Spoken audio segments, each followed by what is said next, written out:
我将网名改成了宝宝，还逼着高冷的游戏大神喊我宝宝，他难以启齿，我便换了个人。后来他微信狂炸我，对不起，我喊宝宝宝宝宝宝，我错了，你不要找其他人好不好？宝宝，你是我一个人的宝宝。我打开游戏，傻眼了。正文开始，因为想要被人喊宝宝，我便将游戏名字改成了宝宝，还让新加的游戏大神喊我网名。对面沉默半晌，表示喊不出口，我也不逼迫他，表示没事，我去找其他人喊就行了。然后我便下了线。等我再次上线时，满屏的小红点都是那个高冷的游戏大神发来的评语。你要找谁喊？喊你宝宝吗？人呢？你找哪个男的去了？你真去找了？不就是喊你宝宝吗？其实也不是不能喊，你回来呀，我喊给你听。宝宝宝宝。我打开游戏聊天记录，傻眼了，这还是我那勾搭无数次依旧高冷到爆炸的野王哥哥吗？我严重怀疑这号换人了。直到我散步到湖边，看见校霸正对着湖水发语音，天色正暗，他估计是没注意到还有人过来。宝宝，我错了，你不要找其他人好不好？我的步子一下子顿住，没想到在外凶巴巴的校霸私底下竟然压着声音喊人宝宝，声音还怪好听的。为了不打扰他，我悄悄躲在树后边。宝宝理我呀，我看到你在线了。宝宝，你只当我一个人的宝宝好不好？我偷听得正起劲，手机嗡嗡震动几声，又是那个野王小哥哥给我发的语音，吃瓜吃的我都忘记回他了。看看他又发什么了。为了不被纪元发现，我转化成文字。宝宝理我呀，我看到你在线了。宝宝，你只当我一个人的宝宝好不好？我这话怎么这么熟悉呢？这不是刚刚从纪元口中说出来的吗？我心里突然飘起一股不好的预感。那边纪元还在发语音，我这边手机就不停震动。纪元终于察觉，回过神来，谁在那里？我被吓得一激灵，拔腿就跑。幸好纪元没追上来，我一口气跑回了宿舍，缓了好久才接受这个事实，和我暧昧的野王是纪元。我是在同城找的野王，但也没想到这么近啊！一想到我当初亲眼看见纪元将一男生的手打折，我就害怕的不敢再回他。怎么办啊？我现在遁走还来得及吗？谁能想到啊？暧昧对象是校霸，我还聊他聊得那么起劲，我还喊他哥哥，天杀的！下一秒，游戏又冒出死动静来了。评语：要不我们见一面吧？我不想和你只是玩玩，既然你是同城家的我，那我们应该离得也不远。我来找你可以吗？为什么不理我了？是嫌弃我的声音难听了吗？还是喜欢上其他小哥哥了？不要冷暴力，我可以吗？宝宝，场面一度有些控制不住。一开始是我主动加的他，然后被他的游戏技术折服，没忍住撩拨上了。其实还是因为不小心偷偷看见了他的腹肌照，只是他的回应一直不冷不热，搞得我有点没信心。刚换名字，第一反应也是想听他这么喊我，果然他犹豫了很久，还是没同意。我自以为打动不了他，好面子的我说找其他人喊，便匆匆下线。可是没想到最后发展成了这样，所以他那些高冷都是装的。但现在问题还不是这个，而是我不太能接受屏幕对面的男生是纪元。手指停在键盘上好几回，到底是没打出那些字。烦躁不已的我关上手机，将自己埋进被窝。等我一觉起来，就听见室友在群里八卦，校霸在网上发了一个捞人视频。他先是诚恳地向那个女生道了歉，表示不该在那时犹豫拒绝，没有考虑女生的心情，事后也很是后悔。视频的最后一句话是：如果你也看见了这个视频，可以回我一下吗？我是真的很想和你进一步认识。下面还附上了他的微信号，微信号是没敢加的，之前因为我们是游戏认识的，所以也只加了 QQ。我叹了口气，他写的情真意切，让我顿感自己是个渣女一样。于是我连忙登号，果然那个 QQ 号也满是他的消息。正当我犹豫怎么回的时候，吃瓜室友在宿舍群尖叫，他删视频了，听说是有人认领了。啊！我大脑一下子宕机，没有反应过来，这是有人冒充我了。虽然我有点渣，但还是不忍心看他受骗，万一对方不仅骗人还骗钱怎么办？那我可太对不起纪元了。正当我打算说清的时候，对面出现好友验证的提示，表示我已被对方删除。再看了一下游戏，也是如此。我懵了。我尝试去纪元社交账号私信他，显示不是好友发送失败，添加微信也是添加人数过多，根本加不上。这就代表我现在没有任何能联系上纪元的方法，只能眼睁睁看着他上当受骗。该死的，我这是造了什么孽呀？这下换我忧愁了。隔天晚上，我做了一个梦，梦里纪元被那女生骗光了钱，成为了全校的笑柄，然后他提刀找到了我。陆夏，你明明知道他是冒充的，为什么不告诉我？为什么？纪元面容恐怖，一手掰断了那女生的手，一手将刀砍向我。不要！我被吓得从梦中惊醒，冷汗直冒，心有余悸。天一亮，我就散步到了男生寝室楼下，看看能不能偶遇纪元。可这个方法实在蠢，不仅无聊，还没什么效果，因为我压根不确定他是哪栋的，会不会出门，甚至在不在宿舍。可我心里慌得很，只能给自己找点事干。绕了一圈，跑去看别人打羽毛球，一看就是一天。直到一男生走到我面前，同学，等人啊！我敷衍地嗯了2声。他又问我对篮球感兴趣吗？我再次敷衍地嗯了2声。说实话，我对篮球没啥兴趣，但对打篮球的帅哥感兴趣。见我点头，他这才兴奋地说：一看你就是喜欢运动的人，不然也不会大老远跑这来看羽毛球。我见你看了一天了。我扯了扯嘴角，没辩驳。怎么样，有兴趣加入我们篮球社的后援会吗？我就知道这人突然上前来没什么好事。见我兴致缺缺，他又道：活不会很多的，就帮忙拿水拿毛巾，到时候帮忙打扫一下场地。你要是想退出，随时都可以跟我说，我们可以给你申请加学分，还可以给你前排的位置哦。我们篮球社帅哥可多了，到时候你看上谁，我给你帮忙，怎么样？我眼睛亮了亮，假装很勉强的同意了。可不是为了帅哥学分去的，纯纯就是我爱运动，乐于助人。结果周6学院就有篮球赛，我被周青和浩去帮忙的时候，眼睛都还睁不开。直到几个高大的男生进了更衣室，换上篮球服，我的精神才慢慢找回来。周清河没骗我，打篮球的帅哥是挺多的哈，干活都有劲了。直到我在新的一群人中看见纪元，他戴着个棒球帽，向周围扫视一圈，没有表情的脸看上去有些严肃，身高在一群高个子男生中也很是突出。一群人围在他身边说说笑笑，纪元像是有些心不在焉，偶尔才附和几句。我靠，他也是篮球社的。为验证心中的猜想，我找到在热身的周清河。他看了看纪元那边，是啊，但你今天主要跟着我们这一队就行，累了就歇着，有不懂的就问我，那边给你留位置了。哦，好的。他们直接给我留的第一排，由于离得太近，再加上纪元一上场，我的注意力就放在了他身上，感觉他每一次往这边走，我的心就颤动一下，是害怕的。看来得早点找他说清楚了，因为纪元的出现导致我都没心情看比赛，更别说看什么帅哥了。赛后我找到纪元，他身边又蹦出几个男生来，我觉得这话还是私下说比较好。纪元乖乖跟了上来。纪元，那个认领的女生是假的。我开门见山。纪元明显愣住，好半天才试探的问道：所以你就是心碎小猫？这是重点吗？我矢口否认，不是。纪元明显不信，还有些激动。那不然你怎么知道那个女生就是假的？心碎小猫是我朋友，他不忍心看你上当受骗，所以让我来提醒你一下。我说起谎来眼也不眨，和纪元探究的视线对上。纪元沉默了会，那他怎么不来？他说只想和你当网络上的朋友，你也不用再找他了。我先败下阵来，移开视线。是这样吗？我能感受到纪元的视线落在了我的脸上，但我因为心虚，只敢看向其他地方。看着看着，周清河突然出现了。陆夏，你怎么在这里啊？找你半天了。看到救星，我想也没想就跑了过去。反正该说的也已经说了，他怎么理解的也不是我能管的，而且是他先把我删掉的。哼，想起这事我就生气。那我还不能思考犹豫一下了？周清河问，你还和纪元认识啊？啊，没有，就是有事找他。见此，他也没再说啥，约我一起去吃饭。我拒绝了，只想回宿舍躺下摆烂。那过几天的社团聚餐你来吧。我拒绝的话还没出口，一句加学分就把我的路堵死了，好吗？这该死的监狱生活，整个社团我也就跟周清河熟一点。幸好他直接来门口接的我，不然整个包厢基本都是青春男大，还让我一个一个去找位置，我会窒息的。直到后面文艺部的啦啦操团队也来了，我松了口气，在周清河那桌坐下。有几人正在打牌，可等我放松下来，才发现另一边坐的是纪元，他正低头看我，我吓得直接蹦起来。正在玩牌的周清河也被吓一跳。咋了？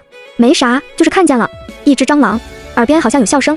纪元还特好心的问我在哪，需要我帮你抓住吗？我讪笑2声，不用。他们在那打牌，我看得无聊，将手机里的软件和屏幕翻了个遍，甚至不小心点开了王者，一声响亮的 TIM 将我的心颤了一颤。偏偏纪元还在那问要不要一起打游戏，我防备心还是有点重的，问什么游戏？他将问题抛回给我，你玩什么游戏？我只会玩王者呀，我总不能掏出我那心碎小猫的账号与他巅峰对决吧？哦不对，我现在不叫心碎小猫了，叫宝宝，那是我之前的网名。此地无银300两的关上手机之后，我朝他眨眨眼，我不会玩游戏。纪元垂眸，笑声直接出卖了他。不是，虽然我的谎言很拙劣，但也不用在我面前笑得这么光明正大吧？笑，一点也不符合他凶巴巴的校霸形象，能不能出去笑啊？我不要面子的呀。纪元还有一茬没一茬的和我聊天，那挺可惜的，我打游戏还挺厉害的呢，我就是因为打游戏和你朋友认识的。你朋友现实性格是怎样的呀？也喜欢让你喊他宝宝吗？说完，他又重复了一声宝宝。他说话的声音不算小，加上已经开始上前菜，大家都停下了打牌。宝宝2字一出，一桌的人都投来了好奇诧异的目光，视线一会落在纪元身上，一会落在我身上。我夹菜的动作一顿，偏偏纪元像没感受到一样，问是这样喊的吗？见我不理他，他自顾自要给我展示另一种声线。我感觉脑子嗡嗡的，将菜夹给他，别说话了，多吃点菜。偏偏吃饭也堵不上他的嘴，你人真好，你朋友也和你一样心地善良吧？看来还是夹的不够多，我继续夹，直到他看着自己的碗里满满当当，福至心灵对我道：你想吃什么？我没好气道：不用，我自己有手，你少说一点就行。纪元这才乖乖闭了嘴。前往下一个场地的路上，我没忍住和周清河吐槽：纪元话好多呀。周清河摸了摸鼻子：是吗？他平时倒是话挺少的。我点点头，更加验证了我的猜测，可能就是看我不爽，针对我。周清河没等他说下一句话，纪元也上了这辆车。一路上，纪元反倒安静了许多，一直看着窗外，也没再说话。到达 KTV 之后，场子一下子就热起来了，有人在上面唱歌，我们找了一桌坐下，其他桌已经开始玩起了9桌小游戏。有人提议起了玩真心话大冒险，得到了一致附和。本以为这么多人没这么容易摇到我，结果第一把就是我谨慎地选择了真心话。现场目前最有好感的异性，人我都没认全呢，就现场最有好感的异性了。要说会玩，还得是你们。熟一点的也就周清河了，但说了他的名字后面相处起来也太尴尬了，得不偿失。而纪元呢，不敢想。于是我环顾一周，打算挑个最帅的，还真被我发现一个。于是我指了指那男生一下，问就是我叫不出名字。众人还来不及起哄，下一秒纪元的酒杯没拿稳，直接掉在了地上。不好意思，手滑了，继续吧。期间纪元一直心不在焉的在看手机，别问为什么我注意到了，因为他就坐在我左手边，手指停在屏幕上，快的像在弹钢琴。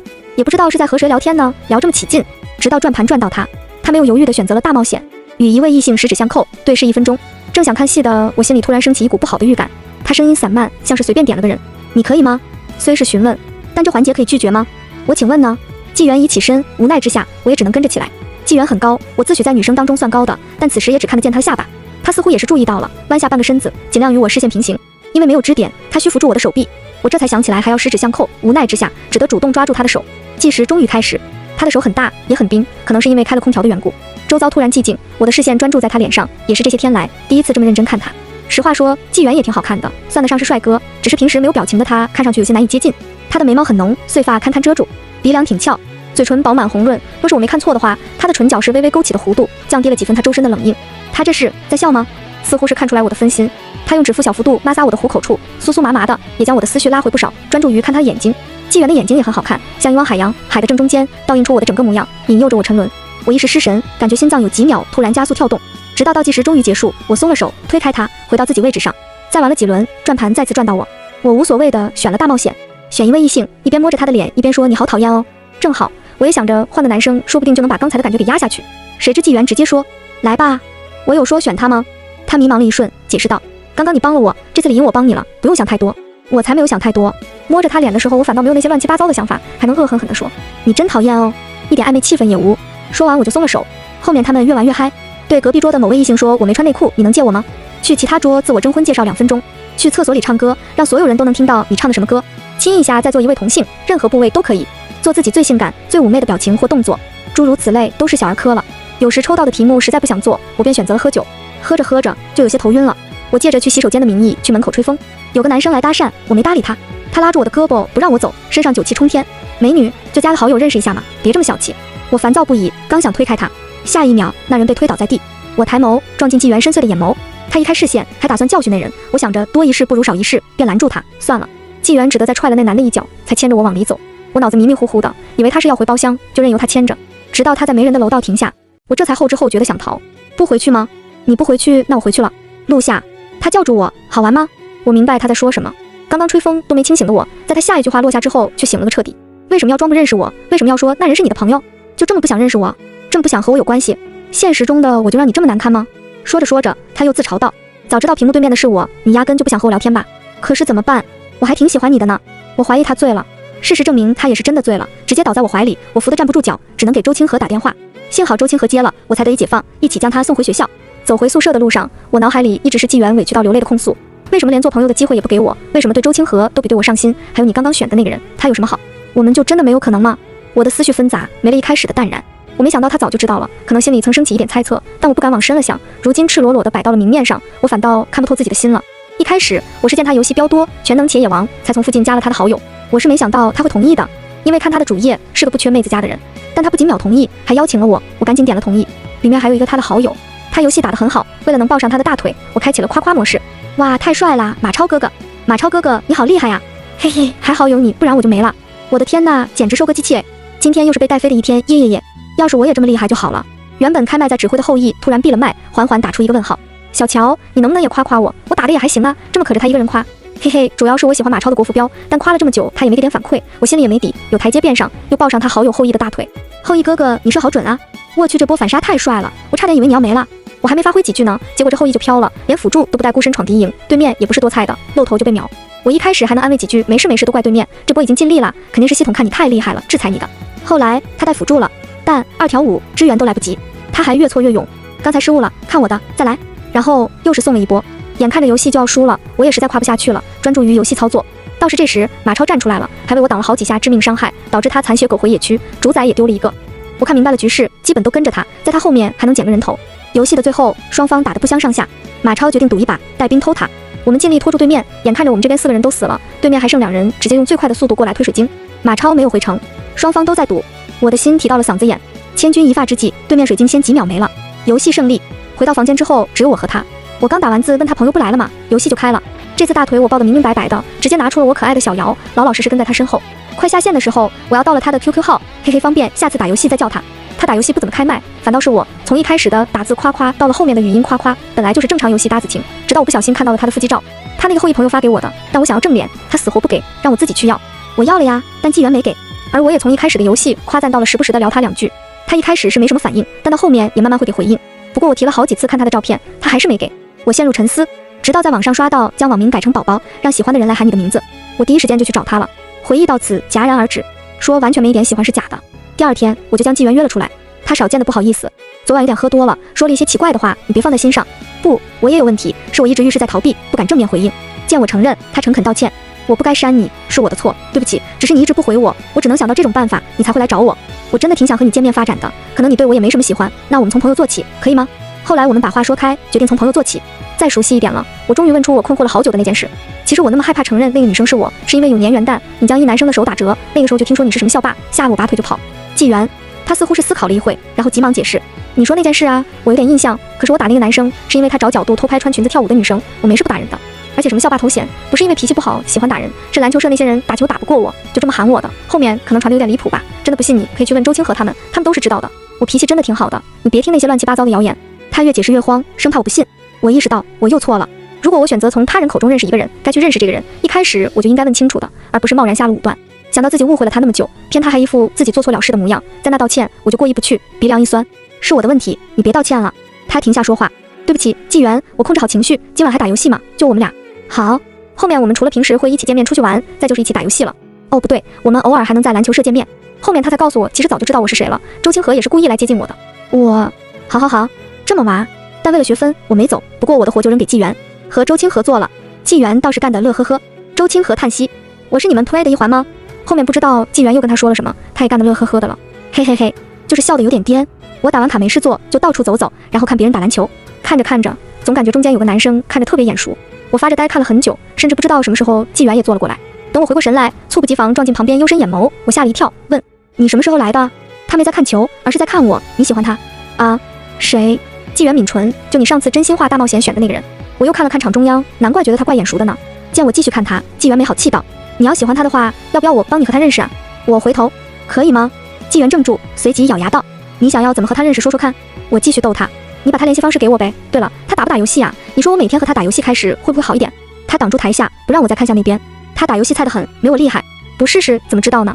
纪元皱眉，我和他单挑给你看。纪元，他不开心了，但还是乖乖应道：你吃醋了？才没有。看见我憋笑，他捏了捏我的脸颊，对，我就是吃醋了，怎么办吧？我躲开，笑着解释，我没特意看他，就是无聊发呆，你不说我都没认出来，只是觉得眼熟而已。纪元哼一声，想看打篮球，看我打呀，我很厉害的。他等了一会也加入了上去。进了球后，他就回头朝我的位置笑，那傲娇的表情就像是在说：看哥帅吧。我没忍住笑出来。打累了之后，他转着球一步一步朝我走来，顶上灯亮的耀眼，他的眉眼弯弯，脸上笑容青春明艳，少年感十足。说不上来的，我称之为感觉。纪元表白其实早有预料，但真到了那时候，我还是有些激动。他特意穿了正装，买的鲜花是52朵红玫瑰，准备的礼物是一对情侣项链。可我觉得这都没有他向我表白的那段话珍贵。他将我们相知相识写成了小作文，上面有他喜欢上我的全过程，包括我所不知的他那些暗戳戳的吃醋和小心意。我感动的稀里哗啦，忙不迭点头同意。为我戴项链的间隙，他在我耳边问：那我可以开始喊你宝宝了吗？我抢先一步，踮起脚尖，在他脸上落下一吻，叫他宝宝。他像是有些没听清，猛在当场。我害羞的又重复了一声宝宝。他激动地将我揽进怀里，嘴角慢慢勾起，但因为我手里抱着花，他又松开了些。纪元有些不知道说什么，只是抱着我。周边有好奇张望的目光投来，我这才推了推他。他松开手，脸红红的，又凑上来，在我耳边小声道：宝宝，宝宝，你身上好好闻啊，宝宝，我好喜欢你啊，宝宝，只当我一个人的宝宝好不好？刚开始的纪元是个亲亲都会害羞到不行的男生，到了后面他轻车熟路，整天缠着我要抱抱要亲亲，简直就是个粘人的温顺大狗狗。没办法，自己选的对象只能自己宠着了。有些故事就是你总以为要烂尾了，其实下一站是幸福。番外，纪元视角，和朋友组队准备开游戏时，有个同城女生加我，我刚想点拒绝，好友眼疾手快帮我点了同意，还将那女生邀了进来。我没好气地看着她，又不能把人踢出去，只得开了游戏。耳边是好友絮絮叨叨的声音。后来屏幕上有人一直在敲字，他一个劲地夸我，我手上的操作都慢了几分，将那些消息看完。好友也想要夸夸，他便又去夸好友了。哦，谁厉害就夸谁呗。我无所谓的继续打着操作，却故意没去救好友。既然他这么厉害，就让他自个好好展示，我猥琐发育就是了。到了后期，局势开始有些逆风，那女生也停止了打字。说实话，她认真玩起来还是挺厉害的。直到游戏结束，我莫名松了一口气，赢了。好友看着自己的副战绩，赌气说不来了。我成全他，将他踢出了队伍。好友，我还在你旁边呢，你就这么对我？几局游戏之后，我和他加了 QQ。他经常邀我打游戏，我正好无聊，便也没拒绝。有时候双排，有时候和好友一起。他慢慢会开麦，声音挺好听的，夸人的话信手拈来。我确实在想，他这是之前夸过多少人才这么会夸的呢？不过我好像上瘾了，打游戏听不见他的声音，就总感觉缺点什么。这可不太妙。我努力克制着自己的情感，我不敢相信自己会对一个连面都没见过的女生有感情，怎么可能呢？正常打游戏就好了，新鲜感总会过去的。于是我对他的态度不冷不热，但我又时常懊恼，想着和他会不会有可能呢？直到那天，他将网名改成宝宝，让我喊，我犹豫了半天，只觉得这样太过暖妹了。一旦开始，我好不容易克制的心会再次上头。本以为他会生气，可他无所谓的说他去找其他人。我慌了，他却没再回我。那几天我想了很多，他会把对我说过的话再对其他人说吗？别人是不是已经开始喊他宝宝了？那我怎么办啊？网恋就网恋，抱不到就抱不到，又能怎么样啊？我在拧巴个什么劲啊？人家还不一定喜欢我呢。我到底在装什么呀？我烦的在网上发了个视频，捞他并道歉。周清河知道了这件事之后，特意和我聊了一番，让我把视频删了，再把那女生所有好友都给删了。我不太理解，他说听他的，不出1个星期，那女生会自己来找我。我将信将疑，周清河是一群人当中的恋爱军师，帮挺多人都成功了，我决定信他一把。后面我才知道他认识陆夏，也不是他认识，是他们宿舍有人和陆夏同班，正好有他的游戏好友，当时看见我的视频，一拍大腿就说认识。周清河这才来找我，难怪他敢打包票，还引走我最喜欢的那辆车。不过无所谓了，能追回他10辆车我也愿意。那天篮球比赛，周清河神秘兮兮告诉我那女生就在现场，我到了现场反倒有些近乡情怯。周清河偷偷指了指，他安静地坐在那里看着我们打球，我的心思却早已不在打球上了。比完赛后，他果然来找我了，我压抑住内心的雀跃，跟着他走，心里思考着等会儿该说些什么。没想到他第一句就是那个认领的女生是假的。原来他是这样理解的，以为我删视频是因为有女生来认领了。不过这不重要了，接下来他说的话才让我有些失望，我想要质问的声音哽在咽喉。他不愿意承认那个女生是他，为什么呢？那些我们一起度过的点点滴滴，他也不愿承认了。他还说什么只想和我当网络上的朋友，让我别再找他。我心都碎了，颓废了好一阵。我就那么差劲吗？周清河安慰了我好久，说追女孩是需要耐心的。我想想也没错，毕竟我还把他给删了呢，是我有错在先。聚餐的时候我提前好久就到了，一想到要见到他就激动的睡不着觉，看见周清河可以光明正大去接他和他说话，我还有点吃醋。哎，先有吃醋的资格再说吧。直到他在我身旁坐下，我的心像泡进了粉色的棉花糖里，之前的阴霾一扫而尽，忍不住低头看他。他似乎还没发现是我，他好乖，他好可爱，他好漂亮，我的眼里好像就只看得见他了。全文完。